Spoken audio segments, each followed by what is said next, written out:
내가 내 입과 함께 있어서라는 제목으로 하나님 말씀 전하겠습니다. 이웃에 한 남자가 살고 있었는데요.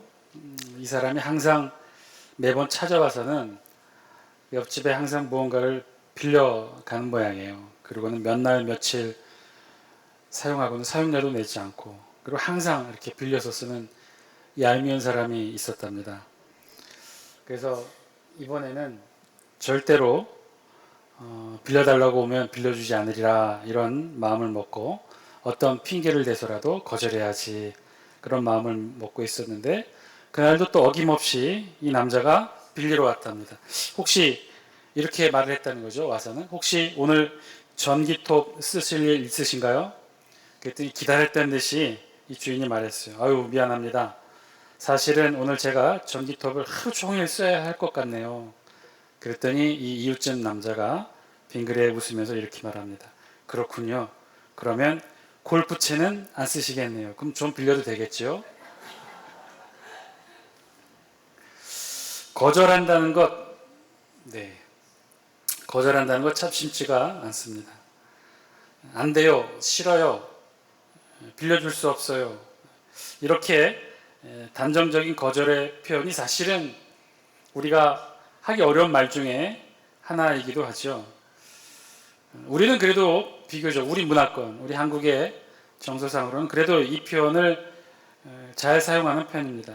어렵고 힘들지만 그래도 우리가 하기 싫을 때, 빌려주기 싫을 때, 거절해야 될 때 우리 이런 단호한 표현 하기도 하죠. 자주 사용하는 표현이죠.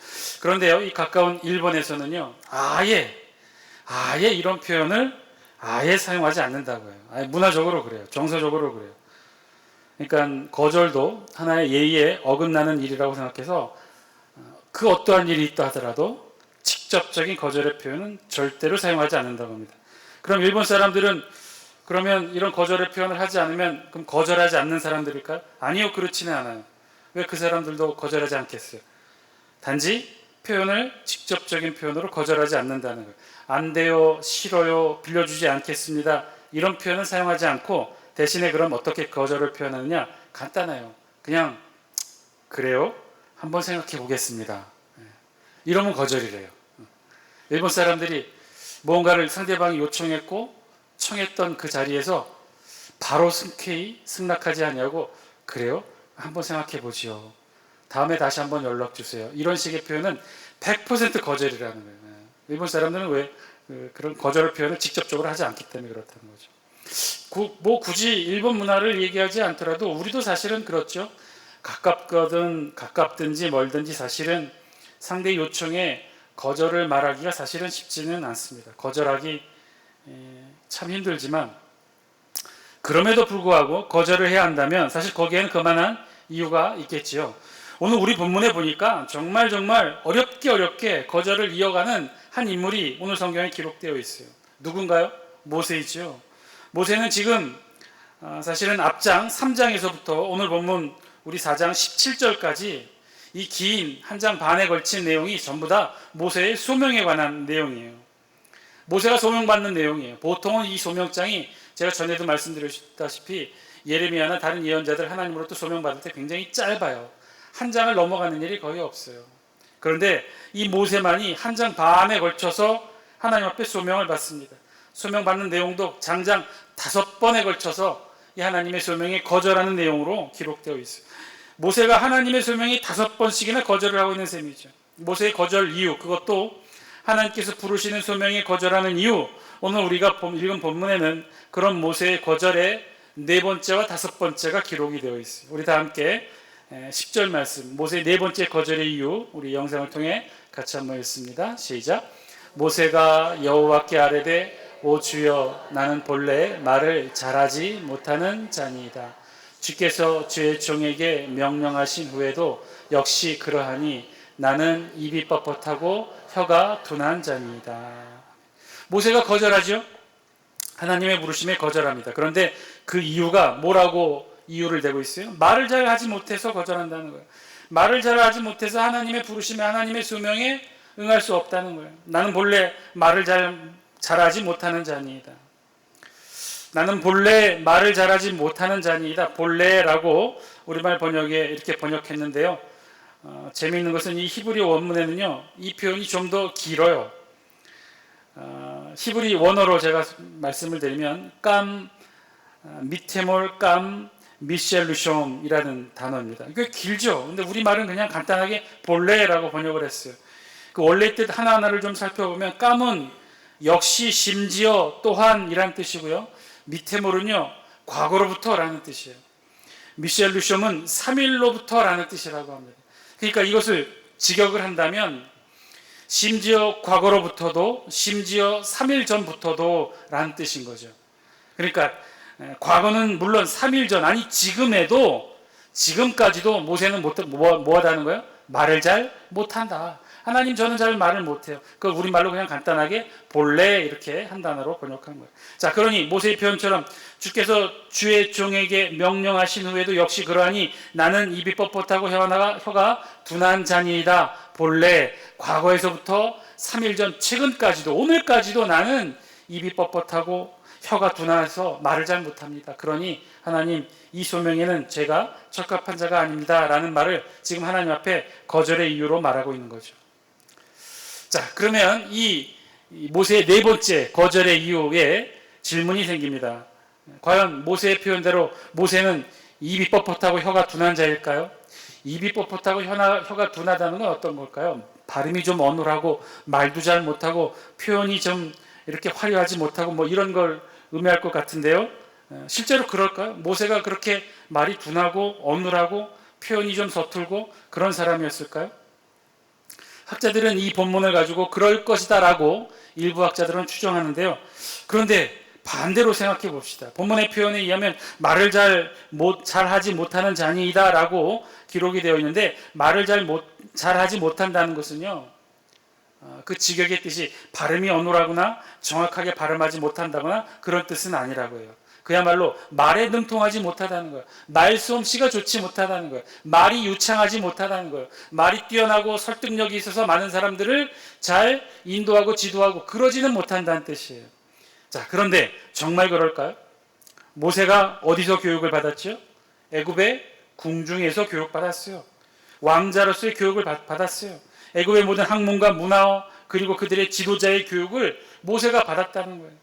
그 많은 애굽의 궁중 교육 중에 언변을 좋게 하는 능력도 그런 교육도 모세가 함께 받지 않았을까요?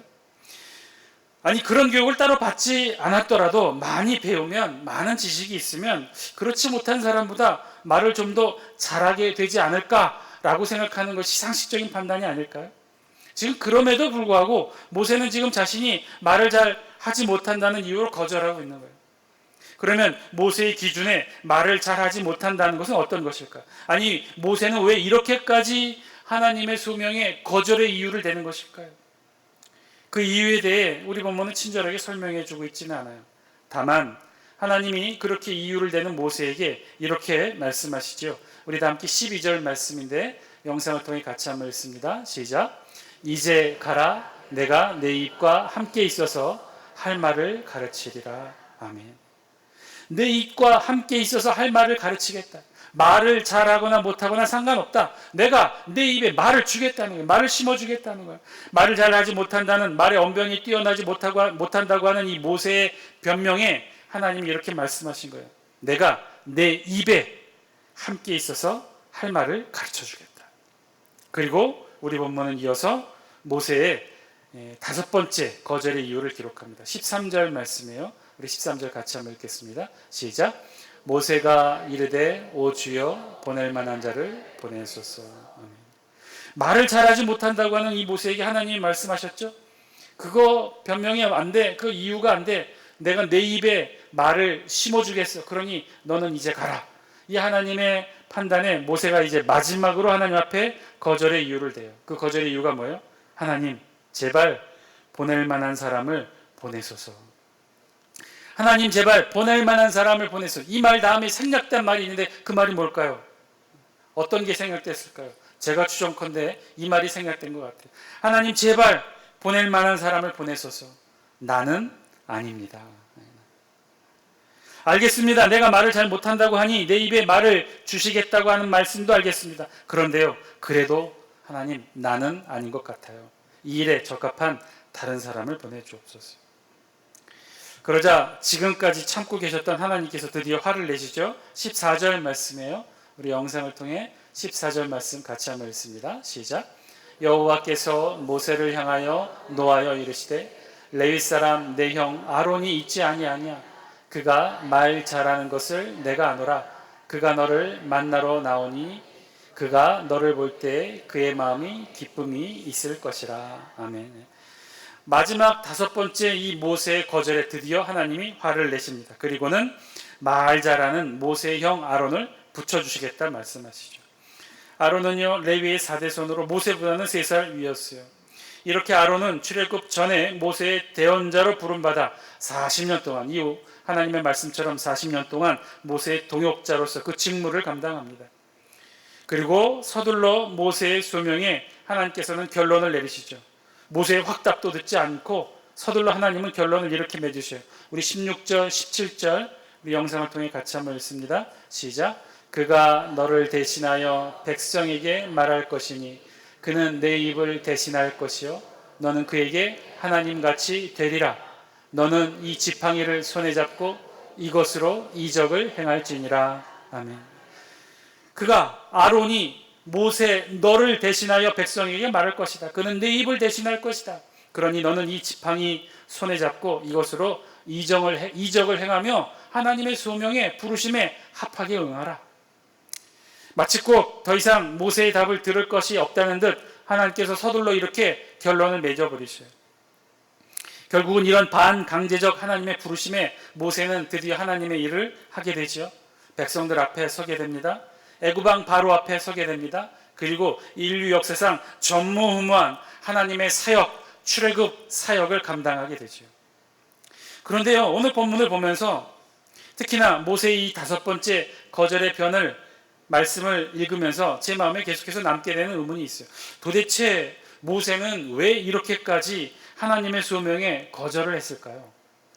물론 이스라엘 민족 전체를 애굽에서 출애굽하여 가나안 땅으로 이끈다는 것 쉬운 일이 아닐 것입니다. 아무나 할 수 있는 일들이 아닐 것입니다. 그럼에도 불구하고 오늘 모세의 거절의 마지막 표현은요, 사실 굉장한 표현이에요.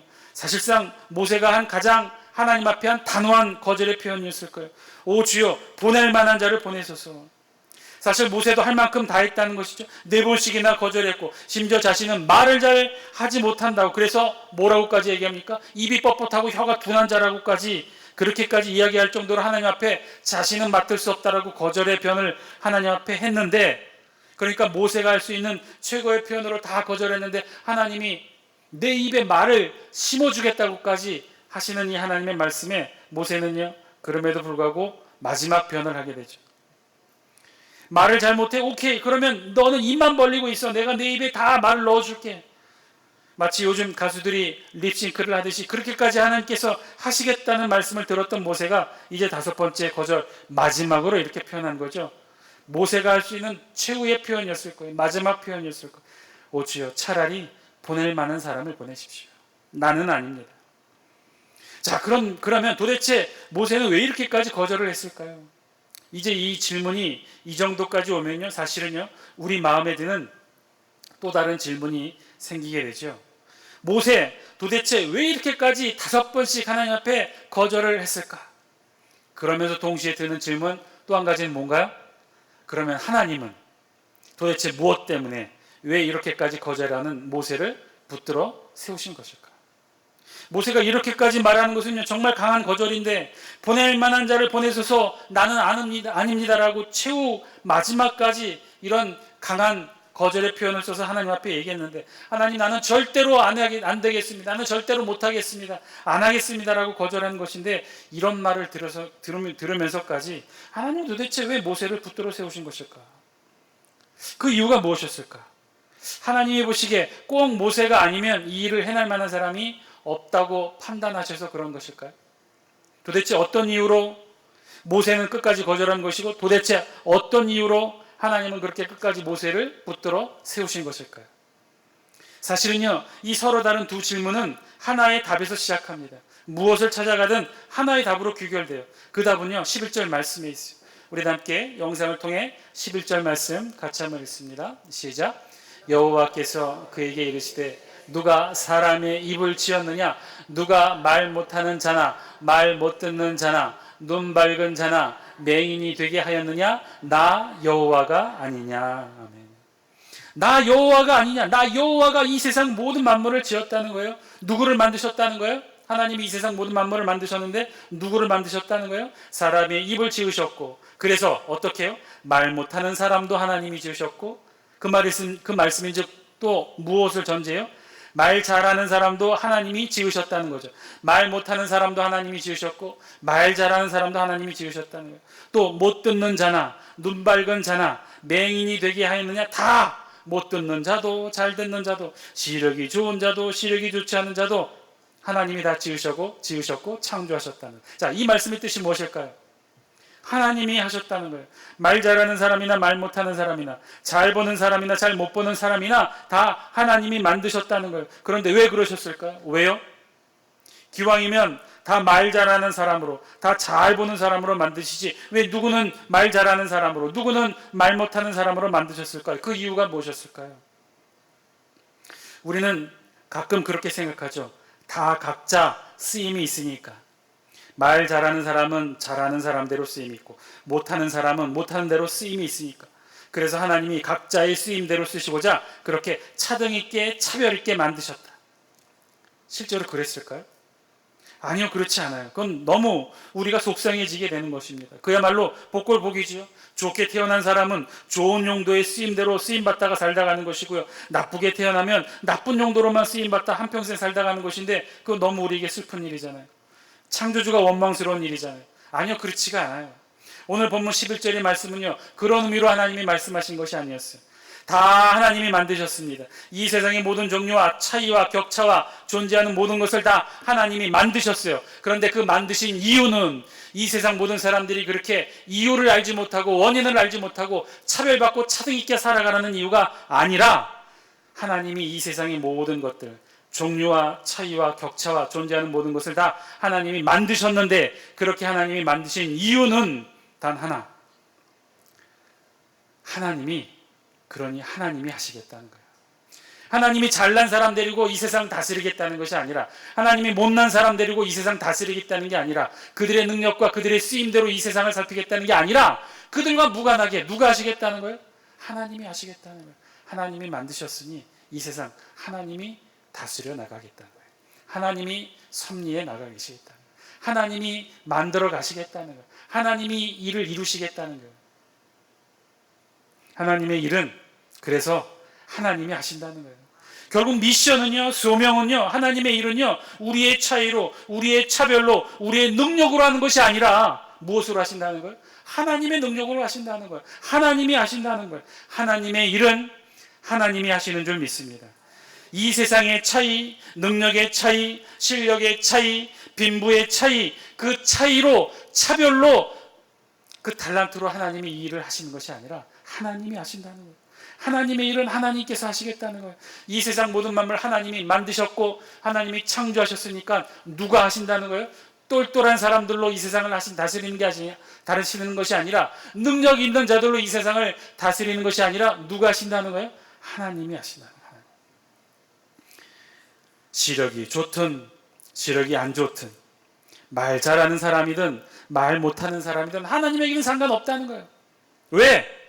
그들이 말을 잘하든 말을 못하든, 그들의 눈이 좋든 눈이 나쁘든 상관이 없다는 거예요. 왜? 하나님이 하시는 일이니까. 그들의 능력으로 이 세상이 돌아가는 것이 아니니까. 누구의 똑똑한 머리로, 천재의 머리로 이 세상이 돌아가는 것이 아니니까. 여러분 상상해 보시오. 아무리 머리가 좋다고, IQ가 좋다고 140, 150, 160, 170 IQ를 가졌다 하더라도 그들이 이 세상을 움직일 수 있습니까? 그들이 이 세상을 하루라도 이 만물을 움직일 수 있습니까? 다스릴 수 있습니까? 아니요. 전혀 그렇지 않다는 거예요. 모세든 여호수아든 다 상관이 없다는 거예요. 누가 하든 상관이 없다는 거예요. 왜요? 어차피 하나님의 일은 하나님이 하시는 것이기 때문에. 우리가 누구이고 우리의 능력이 무엇이고 우리의 재능이 무엇인지 전혀 중요하지 않다는 거예요. 왜요? 하나님이 하실 것이니까. 그러니까 모세가 이렇게까지 거절하는데도, 이렇게까지 자신 없다고, 못한다고, 재능이 없다고 하는데도 하나님께서 끝까지 붙들고 세우시는 이유가 여기 있다는 거예요. 결국은 하나님 당신께서 하실 일이니까 상관없다는 거예요. 말을 잘 하지 못하든 입이 뻣뻣하고 혀가 둔하든 상관없다는 거예요. 그냥 하나님이 명령하시는 자리에 서 있으라는 거예요. 그러면 하나님께서 다 하시겠다는 거예요. 입에 말도 담아주시고 옆에 말 잘하는 아론도 붙여주시고 모세의 손에 들려져 있는 지팡이로 하나님의 능력을 다 펼쳐내시겠다는 거예요. 하나님이 하시겠다는 거예요. 자, 알겠습니다. 왜 하나님께서 그토록 모세를 붙드셨는지, 모세가 그렇게까지 거절했는데도 불구하고 하등 변함없이 모세를 세우려 하셨는지 이제는 알 것 같아요. 자, 그렇다면 제일 중요한 첫 번째 질문 다시 돌아갑니다. 모세는 왜 이렇게까지 거절했을까요? 모세는 왜 이렇게까지 5번까지 급기야는 보낼 만한 다른 사람을 보내라고 하나님께 이렇게까지 말을 했을까요? 그 이유가 무엇이었을까요? 이제는 그 이유 우리도 알 수 있죠. 그 이유는요, 모세가 그렇게까지 거절했던 이유는 단 하나죠. 하나님의 소명, 하나님의 미션, 하나님의 일을 모세 자신이 하려고 했으니까. 자신이 없었던 거죠. 못하겠다고 했던 거죠. 40여 년 애굽의 왕자의 엘리트 교육을 받았음에도 불구하고 나는 말을 못합니다, 입이 뻣뻣하고 혀가 둔한 자이다 라고 거절했던 이유가 바로 여기 있었던 거예요. 모세가 아무리 능력이 뛰어나고 힘이 있고 지휘력이 있고 머리가 좋다 하더라도, 아무리 뛰어난 재능이 있다 하더라도 모세가 어떻게 그런 일을 할 수 있었겠어요? 장정만 60만이라고 했어요. 가족으로 치면 200만이 넘는 숫자예요. 그 많은 사람들을 모세가 어떻게 이끌었겠어요? 그리고 당대 최고의 나라 애굽의 바로 왕을 설득해야 되는데 그런 일이 쉬운 일이었겠습니까? 본인은 절대로 못하는 일이라고 했겠죠. 못하는 일이었어요. 모세 스스로 혼자서는 할 수 없는 일이었어요. 하나님의 일을 어떻게 인간이 내가 할 수 있겠습니까? 라고 그래서 모세가 거절했던 거죠. 사랑하는 장수교 성도 여러분, 오늘 말씀을 통해 저와 여러분들에게도 들려주시는 하나님의 음성 들을 수 있게 되길 바랍니다. 하나님의 일은 인간이 하는 것이 아니라 하나님이 하십니다. 하나님의 일은 내가 하는 것이 아니라 하나님이 하신다는 거예요.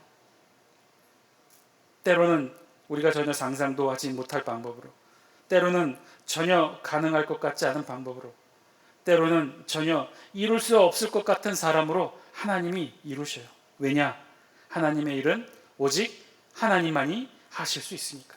그 일을 수행하는 도구가 무엇이 되든 누가가 되었든 상관이 없다는 거예요. 사랑하는 장수교 성도 여러분 돌아보셔요. 우리 인생을 한번 돌아보셔요. 여러분도 한번 살펴보셔요. 내가 살아온 길을 한번 돌아보셔요. 그 중에 이룬 것이 있다면, 되어진 것이 있다면 천천히 한번 생각해 보셔요. 여러분이 하신 것이 있습니까? 여러분 뜻대로, 여러분 지혜대로, 여러분의 능력대로 하신 일이 있습니까? 그렇지가 않잖아요. 아주 작고 사소한 일일지라도 내가 내 뜻대로, 내 능력대로 이루어진 일이 어디 하나라도 있습니까? 아니, 할 수는 있을지 몰라요. 할 수 있는 능력이 있는지도 모르겠어요. 그러나 돌아보세요. 내가 능력이 있다고, 기회가 있다고, 그럴 힘이 있다고, 그럴 재물이 있다고 그렇게 되어진 일이 있습니까? 없어요. 단 하나도 없어요. 다 하나님이 하셨기 때문에 그렇습니다. 이 세상 모든 만물 하나님이 만드셨고 지금도 하나님이 다스리시고 하나님 뜻대로 운행하고 계시기 때문에 그렇다는 거예요. 내 마음대로, 내 뜻대로 되어진 일 없어요. 다 하나님이 하십니다. 우리 인생도 그러할진데 하나님의 일, 교회의 일, 하나님이 주시는 미션 두말할 나위가 없겠죠. 다 하나님이 하실 것입니다. 하나님이 이루실 것입니다. 그 가운데 우리는 단지 도구로 사용되어질 뿐이겠죠. 그렇다면 하나님은 정말로 우리를 왜 부르신 것일까요? 하나님이 다 하실 것이면서 하나님이 왜 모세를 부르시고 하나님이 왜 여호수아를 부르시고 왜 우리를 부르신 것일까요? 우리가 꼭 필요해서? 우리의 능력이 꼭 필요해서? 당연히 아니겠죠. 그러면 무엇 때문에 하나님이 우리를 부르셨을까요? 무엇 때문에 저와 여러분들을 이 자리에 앉히셨을까요? 우리가 이뻐서? 우리가 잘나서? 내가 잘해서? 내가 잘 선택해서? 내가 하나님을 선택하고 예수님을 선택해서 장수교회를 선택해서 그래서 하나님이 우리를 부르신 것일까요? 그럴까요? 저와 여러분들이 지금까지 신앙생활 잘했기 때문에 그래서 하나님이 우리를 불러주시고 일을 맡겨주신 것일까요? 아니요. 그렇지 않습니다. 하나님이 저와 여러분들에게 오늘 이 자리에 있게 하신 단 하나의 이유, 하나님이 다 하실 것이면서 저와 여러분들에게 오늘 이 자리, 이 소중한 자리 있게 하신 단 하나의 이유, 그것은요 저와 여러분들에게 기회를 주시고자 합니다. 우리에게 이 세상을 살아가는 우리에게 땅만 바라보며 정신없이 뛰어가는 우리에게 하늘을 볼 수 있는 기회, 천국을 바라볼 수 있는 기회, 그 기회를 주시고자 저와 여러분들을 선택하고 불러주시고 세워주신 줄 믿습니다. 사진 한 장 보여주실래요? 몇 년 전 한 방송에서 마술사로 유명한 이 최현우 씨가 자신의 경험담 이야기를 한 적이 있어요. 아마도 마술사니까 마술 공연 많이 했겠죠. 그 마술 공연의 한 순서에 한 이벤트로 그 순서를 했던 적이 있다고 합니다. 뭐 추천을 받아서 한 남자의 욕으로 마술 쇼를 하면서 실제로는 이벤트를 했던 거죠. 그래서 마지막 순서에 한 남자가 여자에게 프로포즈하는 그런 순서였다고 합니다. 여러 가지 마술과 이벤트로 순서를 다 진행했고 이제 마지막 타임에 남자가 나와서 여자에게 마지막으로 프로포즈를 하는 거죠. 무릎을 꿇고 꽃과 정성스럽게 준비한 반지를 여자에게 내밉니다. 그런데요, 여성은요 마이크를 건네받고는요 표정을 웃고 있지만 울먹이며 이렇게 말합니다. 미안한데 오빠랑 결혼 못하겠다. 사실 그날은 크리스마스 전날이었고요. 그 최연의 마술 공연을 보기 위해 1,500명이 꽉 채운 그런 자리였다고요. 정말 정성스럽게 준비한 이벤트였고 남자가 정성스럽게 준비한 그런 프로포즈였는데 여자가 거절한 거죠. 그것도 한마디로. 남자가 실망할 것을 걱정했는데 그런데 프로포즈를 신청했던 남성은 뜻밖에도 예상했다는 듯이 담담한 표정으로 다시 마이크를 잡고 이렇게 얘기했답니다.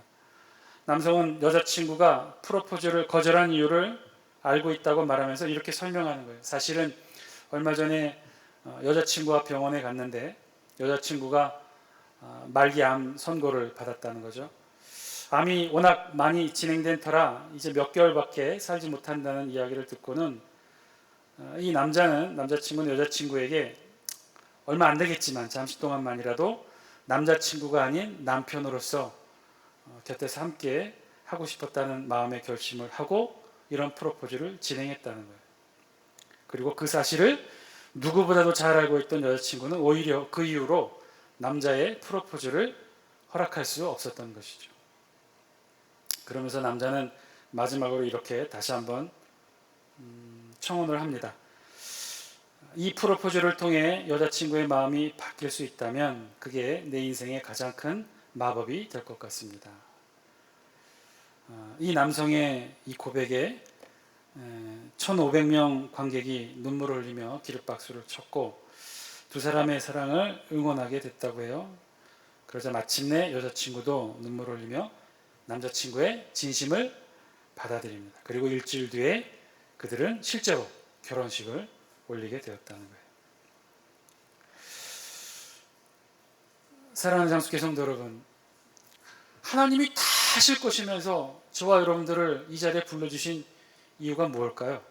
모세를 그렇게 붙들고 5번씩이나 제발 보낼 만한 사람을 보내시옵소서라는 이런 말까지 들으면서 하나님이 모세를 붙들었던 이유가 무엇이었을까요? 모세가 잘나서 저와 여러분들이 이뻐서 아니라는 것이죠. 기회를 주기자. 저와 여러분들에게 하나님께서 기회를 주시고자 이 자리에 불러주셨다는 것입니다. 사랑하는 장수교 성도 여러분, 오늘 이 저녁 그 기회를 주신 하나님 앞에 저와 여러분 우리의 신앙 고백할 수 있는 저와 여러분이 되기를 바랍니다. 어쩌면요 우리도 잠시 되면 이 세상을 떠나야 하는 시한부 인생을 살아가는 그런 존재인지도 몰라요. 5분 뒤를 장담할 수 없는 존재잖아요. 몇 시간 뒤를 장담할 수 없는 존재잖아요. 허판옥 집사님이 그렇게 가실 줄은 몰랐어요. 우리 다 그런 존재잖아요. 누가 장담하겠습니까? 1시간 뒤, 하루 뒤, 한 달 뒤 누가 장담할 수 있겠습니까? 그런데 그런 우리를 사랑하셔서 우리 하나님이 예수 그리스도 내어주시고 저와 여러분들을 자녀 삼아주시고 천국 백성으로 삼아주신 단 하나 유일한 이유가 있다면 그 이유는요 하나님이 저와 여러분들에게 기회를 주시고자 영생의 기회를 주시고자 땅만 바라보고 이 세상만 살아가는 저와 여러분들에게 하늘을 바라보고 천국을 꿈꾸고 영생을 소망할 수 있는 삶의 기회를 살아가고자 기회를 주셨다는 거예요. 사랑하는 장수교 성도 여러분, 우리 더 이상 거절하지 맙시다. 하나님의 부르심에 거절하지 마시기 바랍니다. 그 부르심에 하나하나에 담겨있는 하늘 아버지 하나님의 눈물의 고백을 깨닫고 그 하나님 부르심에 아멘 하며 응답하며 나아가는 저와 여러분 다 되시기를 주의 이름으로 간절히 축원드립니다. 오늘 이 시간 우리 함께 기도하기를 원합니다. 하나님 부르심에 거절하지 않게 하여 주옵소서. 하나님 주신 이 소중한 기회 붙들게 하여 주옵소서. 내가 아니라 하나님이 이루게 하심을 믿게 하여 주옵소서. 내가 아닙니다. 하나님이 하실 것입니다. 저와 여러분들이 하는 것이 아니라 하나님이 하실 거예요. 하나님이 우리 입에 말씀도 주시고 말 잘하는 아론도 붙여주시고 할 수 있는 모든 능력을 더하여 주시고 할 수 있도록 하나님께서 기회를 주실 것입니다. 그 모든 일에 하나님이 하실 거예요. 그러니 그 하나님 앞에 감사의 고백으로 나아갈 수 있는, 응답함으로 나아갈 수 있는, 아멘으로 응답할 수 있는 우리 모두가 되게 하여 주옵소서. 우리 다 함께 이 기도 제목 놓고 통성으로 기도합니다. 기도하시겠습니다.